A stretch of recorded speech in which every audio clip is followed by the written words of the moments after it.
Hello everyone, international academy with Raj Singh में आपका बहुत बहुत स्वागत है। आज फिर एक नया अपडेट लेकर आपके सामने फिर हाजिर हो चुका हूं। जैसा कि आप जानते हैं, कोई भी नया अपडेट आता है मैं आपके सामने तुरंत लेकर हाजिर हो जाता हूं। ऐसे ही कुछ बिहार से एक वैकेंसी का अपडेट फिर निकल कर आया है, जो कि बिहार विधानसभा सचिवालय से बहुत अच्छी वैकेंसी निकल कर आई है। जैसा कि हम जानते हैं कि कोई भी अपडेट आता है मैं तुरंत आपके सामने लेकर आ जाता हूँ। यदि मेरे चैनल में फर्स्ट टाइम ज्वाइन किए हैं तो चैनल को सब्सक्राइब कीजिएगा। आइए जानते हैं इसके बारे में, क्या है इसकी एज लिमिट, क्या है इसका क्राइटेरिया और इसकी एलिजिबिलिटी क्या रहने वाली है। चलिए देखते हैं। देखिए, बिहार विधानसभा सचिवालय की जो वैकेंसी होती है, जैसे हर एक स्टेट में सचिवालय होते हैं, विधानसभा सचिवालय हर एक स्टेट में बने हुए हैं। सभी में जैसे वैकेंसी निकाली जाती है, ऐसे ही कुछ बिहार विधानसभा सचिवालय से निकाली गई है। देखिए, जब इसमें आप जॉब करते हैं विधान सचिवालय में, कोई भी सचिवालय है, तो बेसिकली आपको एक वहीं पे अंदर रहकर आपको काम करना पड़ता है।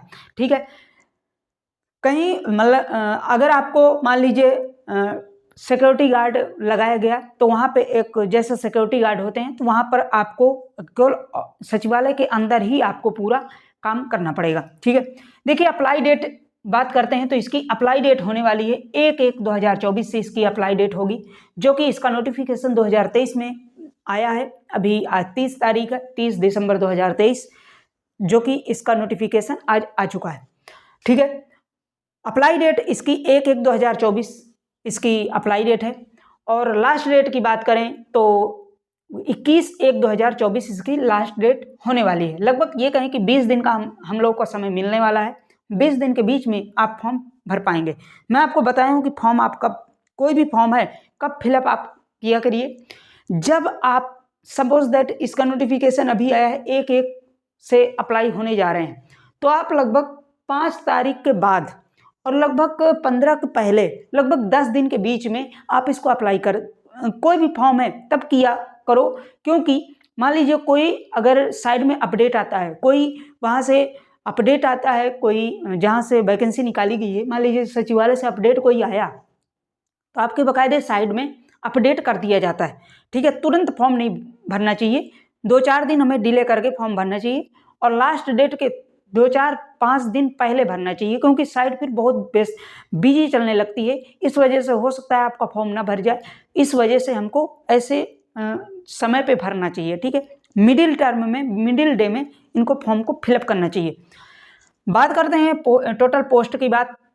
इसमें टोटल पोस्ट कितनी है, तो 183 इसमें टोटल पोस्टें आई हैं, जो कि अलग अलग पदों में, अलग अलग डिपार्टमेंट में इसकी अलग अलग पोस्टें आई हुई हैं। ठीक है, बात करते हैं फीस की। इसमें फीस कितनी रहने वाली है, तो देखिए इसमें फीस है जो कि 4 इसमें बाकायदे पोस्ट दिया गया है। 4 पोस्टें हैं, जो कि पहला पोस्ट है इसमें सिक्योरिटी गार्ड की, दूसरी पोस्ट है ड्राइवर की, तीसरी पोस्ट है ऑफिस अटेंडेंट की, जो कि आपको ऑफिस परिचारी के नाम से आप जानते हैं, और चौथी पोस्ट है डाटा एंट्री ऑपरेटर की। ठीक है, जैसे आप क्लर्क लेवल कह लें। ठीक है, तो देखिए इनकी अलग अलग फीस रखी गई है। जैसे मैं बात करूं सिक्योरिटी गार्ड की, तो जो अदर स्टेट हैं या ओबीसी हैं, जैसे मान लीजिए हाँ यूपी वाले या छत्तीसगढ़ वाले, एमपी वाले अगर बिहार में भरते हैं, तो अदर स्टेट वालों के लिए सिक्योरिटी गार्ड पोस्ट के लिए 675 रुपये फीस है। और जो जनरल और ओबीसी बिहार के होंगे उनके लिए भी 675 फीस रखी गई। लेकिन SC ST कोई भी भरता है, SC ST के लिए 180 रुपये दी गई है। लेकिन अगर अदर स्टेट का SC ST भरता है तब भी उसको 675 रुपये ही लगने वाली है। ठीक है, ये आप ध्यान रखेंगे। SC ST केवल बिहार वालों के लिए यहाँ पे 180 रुपये रखी गई है।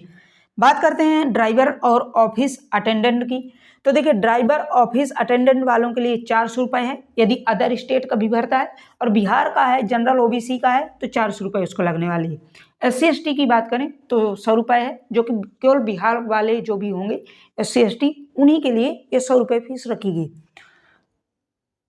ठीक है, डाटा एंट्री ऑपरेटर की अगर हम बात करते हैं, देखिए डाटा एंट्री ऑपरेटर जब हमारा इसमें पोस्ट की बात करते हैं, तो जो अदर स्टेट होंगे उनके लिए 600 फीस है, और बिहार वालों के लिए और जनरल ओबीसी जो भी होंगे उनके लिए 600 फीस रखी गई है।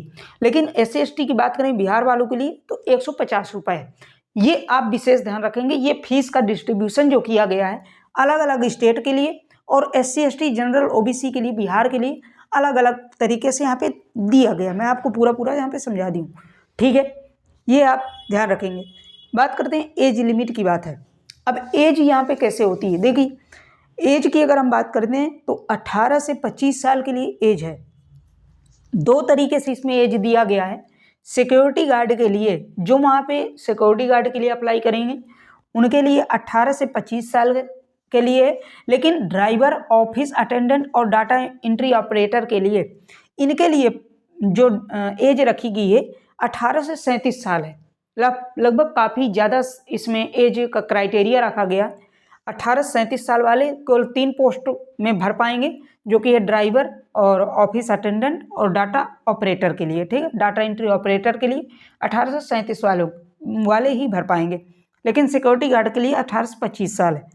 अब बात करते हैं पोस्ट वाइज क्या है इसकी एलिजिबिलिटी, किस पोस्ट में कितनी आपकी योग्यता होनी चाहिए और कौन इसको फॉर्म भर पाएगा। तो देखिए सिक्योरिटी गार्ड की मैं बेसिकली बात करूं तो आप 12वीं पास हैं, कोई भी बोर्ड से हैं या अदर स्टेट से भी हैं, तब फॉर्म अप्लाई आप कर पाएंगे। सिक्योरिटी गार्ड के लिए 12 पास लिया गया है, ठीक है।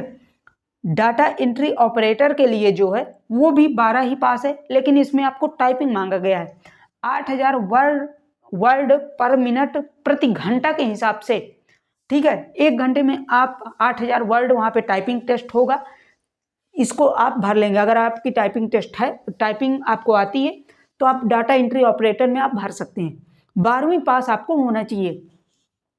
ड्राइवर की बात करते हैं तो देखिए ड्राइवर में आप जानते हैं कि कोई भी ड्राइवर कहीं से भी निकाली जाती है, कोई भी वैकेंसी आती है तो आपको एक ड्राइवरी लाइसेंस जरूर चाहिए, ठीक है। तो देखिए ड्राइवर की बात करें तो आपको 10वीं पास होना चाहिए, कोई भी बोर्ड हो 10वीं आप पास होंगे, मिनिमम क्वालिफाई है। और आपको लाइट मोटर व्हीकल का आपका एक ड्राइवरी लाइसेंस आपको होना चाहिए और हैवी मोटर व्हीकल का आपका ड्राइवरी लाइसेंस, दो में से या तो LMV होना चाहिए लाइट का, या तो हैवी मोटर जैसे ट्रक्स वगैरह हो गए, किसी का भी आप लगा देंगे तो ड्राइवरी लाइसेंस आपका मान्य होगा, ठीक है। बाकायदे इसमें फिर जब आप करते हैं, मान लीजिए रिटन एग्जाम निकल गया तो फिर आपको यहाँ पे टेस्ट भी करवाया जाता है, वहाँ पे देखा भी जाता है कि आप उस वाहन को चला लेते हैं या नहीं, ठीक है।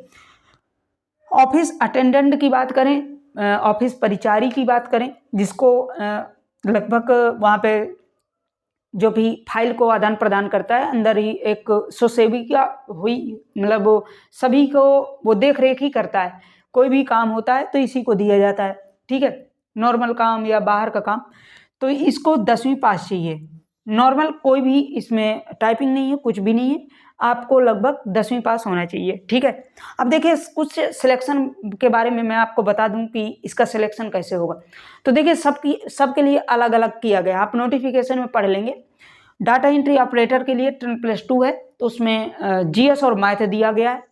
ड्राइवरी लाइसेंस के लिए GS और मैथ है, लेकिन इसमें टेस्ट भी इंक्लूड है, ठीक है, तो इसमें अलग दिया गया। सिक्योरिटी गार्ड के लिए 10+2 है, जिसमें GS और मैथ इसमें भी है, लेकिन इसमें आपको हाइट वगैरह 168 सेंटीमीटर मेल के लिए होना चाहिए और 160 सेंटीमीटर है फीमेल के लिए होना चाहिए।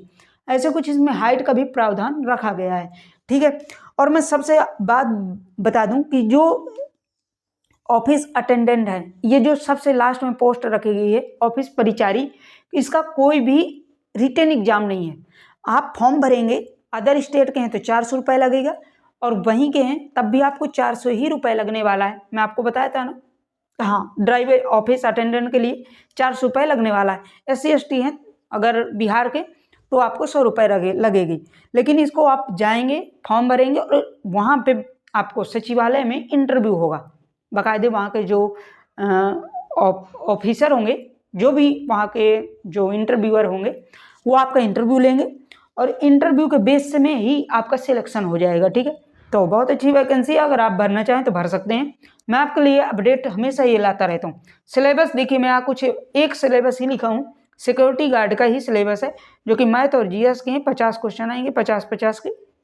1 घंटे का क्वेश्चन, 2 घंटे का इसमें होता है। और मैं सबसे बड़ी आपको बात बता दूं कि OMR शीट द्वारा, ये जो OMR शीट होता है ऑनलाइन एग्जाम नहीं होने वाला है, OMR शीट से ही आपका एग्जाम्स होगा, ठीक है। तो पेन और एक जो आता है बॉल पेन, उसको आप लेकर जाएंगे तो इसी के हिसाब से आपका एक OMR शीट प्रोवाइड की जाएगी, उसी बेस में आपका एग्जाम्स होगा, ठीक है।